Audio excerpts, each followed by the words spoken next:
Chapter 4. The triangle begins.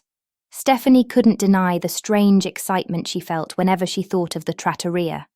It was almost irrational, the way she longed to be back there, with the comforting warmth of the pasta filling her heart and stomach. It was as if the simple dish had replaced everything else in her life, every other pursuit of happiness, every other source of comfort. But Max wasn't ready to let go, and that was where things started to get complicated. Max showed up again, this time with a plan. He had called earlier that day, his voice full of hope. He wanted to take her out, to do something together, something that might bring them closer.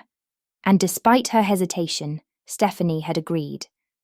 There was a part of her that felt guilty, a part that still wanted to try, if only because she could see how much it mattered to him. So when evening came, Steffany found herself sitting across from Max once again, this time at a different restaurant. A fancy place, the kind of place where the waiters wore suits and the menu was written in elegant script. She knew Max had put thought into this, had picked a place that would impress, hoping to rekindle whatever they had once had. The waiter approached, handing them menus, and Steffany looked down at the elegant choices. She couldn't help but compare it to the trattoria. The simplicity, the warmth, the way it felt like home.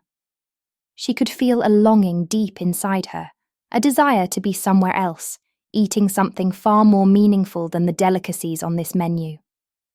Max was watching her, a small smile playing on his lips.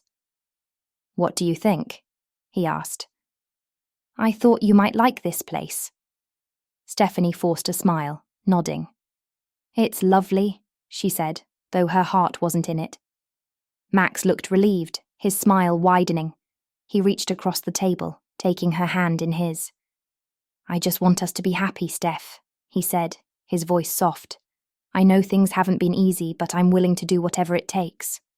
Steffany looked at him, her heart aching. She wanted to believe him, wanted to believe that they could find their way back to each other. But as she sat there, her fingers loosely holding his, she felt a deep emptiness that no amount of fancy dinners could fill. The waiter returned, and Max ordered for both of them, choosing a pasta dish for her. She smiled politely, nodding in agreement, but as the waiter left, she couldn't help but think of the trattoria, of the crispy, chewy pasta that had given her so much joy. She felt a pang of longing, her mind drifting to the warmth, the creamy dip, the way it had filled her with something she couldn't quite name. When the food arrived, Steffany tried her best to engage. She twirled the pasta around her fork, smiling at Max, nodding as he spoke about his day. But each bite felt hollow, empty compared to what she had experienced at the trattoria. The pasta was good, but it wasn't enough. It didn't give her that feeling of completeness, that warmth that had spread through her body, that deep sense of satisfaction that she had found alone. Max noticed her hesitation, his brow furrowing slightly. "Is everything okay?" he asked, his voice filled with concern. Steffany looked up, forcing another smile. "Yeah, I'm just tired, I guess," she said, trying to brush it off. Max nodded, but the worry didn't leave his eyes. He reached across the table again, his fingers brushing against hers. "You know I love you, right?" he said softly. Steffany looked at him, her heart aching. She knew he meant it, she knew he was trying, but as she sat there, she realized that love shouldn't be this hard. It shouldn't be something she had to force herself to feel, something she had to convince herself of. The evening dragged on, the conversation stilted, both of them trying to pretend that everything was fine. But all Steffany could think about was the trattoria, about the warmth, the simplicity, the way it made her feel whole. The next day, Steffany couldn't help herself. She found herself back at the trattoria, the familiar comfort of the place wrapping around her as she stepped inside. She took a deep breath, her heart swelling with anticipation. This was where she belonged. The waiter greeted her with a knowing smile, leading her to her usual table. He didn't even need to ask. He knew exactly what she wanted.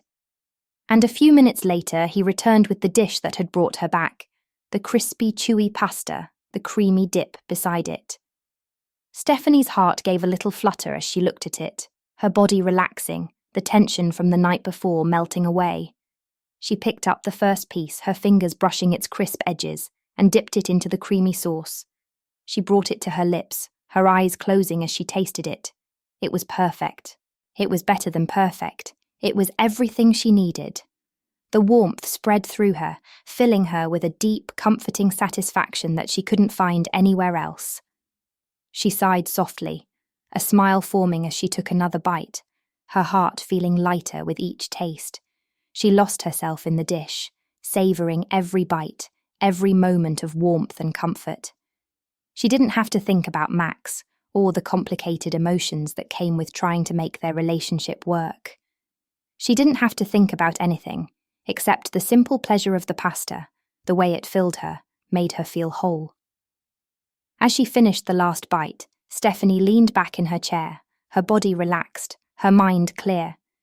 She knew she had a choice to make, between the complicated, exhausting love that Max offered and the simple, fulfilling love she had found here. And for the first time she began to wonder if maybe, just maybe, she didn't need to choose at all. Maybe she could have both in her own way. Maybe there was a way to balance the warmth and comfort of the pasta with the love that Max wanted to give her. Maybe the love she needed wasn't about choosing between two things, but about finding a way to bring them together, to create something that made her truly happy. As she sat there, the empty plate in front of her, Steffany smiled to herself. She didn't know what the future held, but she knew one thing for certain: she wasn't ready to give up on the pasta. And maybe, just maybe, she wasn't ready to give up on Max either.